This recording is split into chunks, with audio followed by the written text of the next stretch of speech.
So the Osteopathic Principles Committee. Importantly, what is it?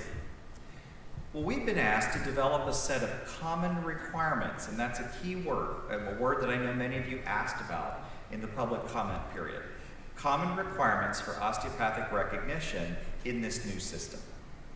Importantly, it is not a review committee. It's the Osteopathic Principles Committee. So we're not responsible for common or program requirements. We're not responsible for issues of accreditation around institutions or around programs.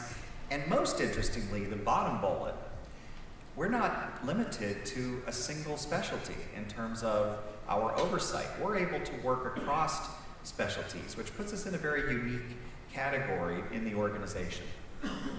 As you've already heard today, what Dr. Potts has shared and others in the months leading up to this, our charge is only referenced in a single paragraph in the MOU.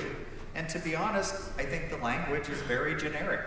It leaves open a lot of possibilities.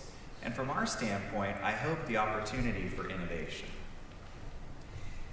So how could we have approached developing an osteopathic learning environment as we move into the single accreditation system? Well, one possibility, and this certainly will be happening, is shown in the top of this slide. We'll call it Pathway 1.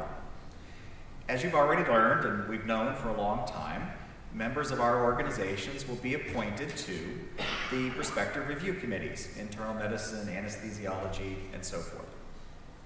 So if we look at the diagram on the top, there's certainly the possibility of creating an osteopathic presence in the ACGME specialty by specialty because of those appointments. But that would really create a very siloed approach to allowing our profession, our part of the medical profession, to become part of the ACGME. But that's happening and it's going to happen. On the other hand, the bottom part of the slide shows what the OPC has the opportunity to do. The OPC, by nature of how it's been created, by not having the status of a review committee, is actually able to work across the review committees in terms of the potential relationships that we can develop.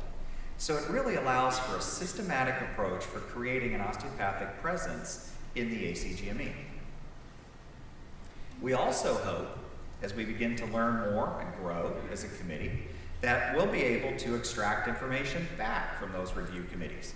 Things that we'll learn, not only from our DO colleagues who will be on the review committees, but our MD colleagues who already make up those review committees.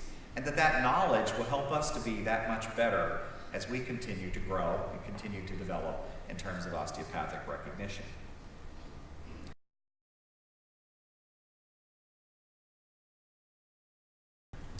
So the task itself is really to create the footprint for osteopathic medicine in the ACGME. The footprint for osteopathic medicine in the ACGME, our presence in this new system. It's also an opportunity to expand the concepts associated with osteopathic practice to all physicians. And imagine the possibilities that could come with that in terms of patient care.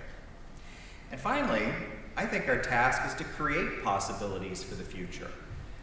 The limitations of the MOU in terms of that one paragraph leaves open possibilities for us to make a difference in terms of what osteopathic medicine does for patient care within this new single accreditation system and the new accreditation system.